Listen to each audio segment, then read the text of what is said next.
وقت کے آغاز سے پہلے، کائنات کے وجود میں آنے سے پہلے، فرشتے، آسمان، زمین اور انسان پیدا ہونے سے پہلے، اللہ نے تقدیر کا ایک الہی نظام مقرر کیا جسے اللہ محفوظ کہتے ہیں۔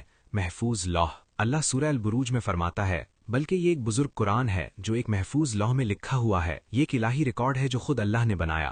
اس میں موجود ہے مخلوق کی پوری علم الہی، ہر چیز کی تقدیر، اور یہ ہر قسم کی تبدیلی، کمی یا مداخلت سے محفوظ ہے۔ اللہ المحفوظ کیا ہے؟ یہ وہ کتاب ہے جس میں تمام فیصلے لکھ دیے گئے، ہر زندگی جو پیدا ہوگی، ہر واقعہ جو پیش آئے گا، ہر نعمت، ہر مشکل، ہر جیت اور ہر نقصان، ہر انسان کی عمر، رزق، عمل اور اختیار، دنیا کے بڑے واقعات، جنت اور جہنم کے انجام، بلکہ کائنات کی سب سے چھوٹی چیز، پتے کا گرنا تک۔ اللہ سورہ یاسین میں فرماتا ہے، ہم نے ہر چیز کو ایک واضح رجسٹر میں لکھ رکھا ہے، اور سورہ الحدید میں، زمین پر یا تمہاری جان پر کوئی مصیبت نہیں آتی مگر وہ اس سے پہلے ایک کتاب میں لکھی ہوتی ہے، اور سورہ الانعام میں، ایک پتا بھی نہیں گرتا مگر اللہ اسے جانتا ہے، سب کچھ ایک واضح ریکارڈ میں لکھا ہے۔ یہ کتاب، واضح رجسٹر، واضح ریکارڈ، مفسرین جیسے ابن کثیر کے مطابق اللہ المحفوظ ہی ہے۔ یہ کب لکھا گیا؟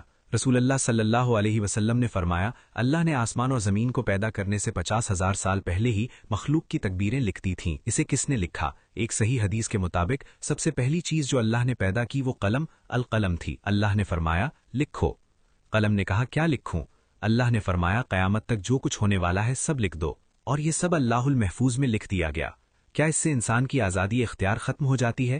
نہیں۔ اللہ کا علم تم پر زبردستی نہیں کرتا، وہ جانتا ہے کہ تم اپنی مرضی سے کیا چنو گے اور اس علم کو لکھ دیتا ہے۔ جیسے ایک استاد کو پہلے سے پتا ہو کہ ایک اسٹوڈنٹ فیل ہوگا، اس کا علم فیل ہونے کا سبب نہیں بنتا۔ اللہ کا علم مکمل ہے، لامحدود ہے اور وقت سے آزاد ہے۔ کیا اللہ المحفوظ میں لکھی ہوئی چیز بدل سکتی ہے؟ نہیں۔ اسے محفوظ اس لیے کہتے ہیں کیونکہ اس میں کوئی تبدیلی نہیں ہوتی، کوئی تقدیر اس سے باہر نہیں جا سکتی، کوئی قوت اس میں مداخلت نہیں کر سکتی۔ ہاں، دعا اور نیک اعمال سے فرشتوں کے ریکارڈ بدل سکتے ہیں، لیکن اصل فیصلہ جو اللہ المحفوظ میں ہے وہ وہی رہتا ہے۔ یہ تسلی بخش کیوں ہے؟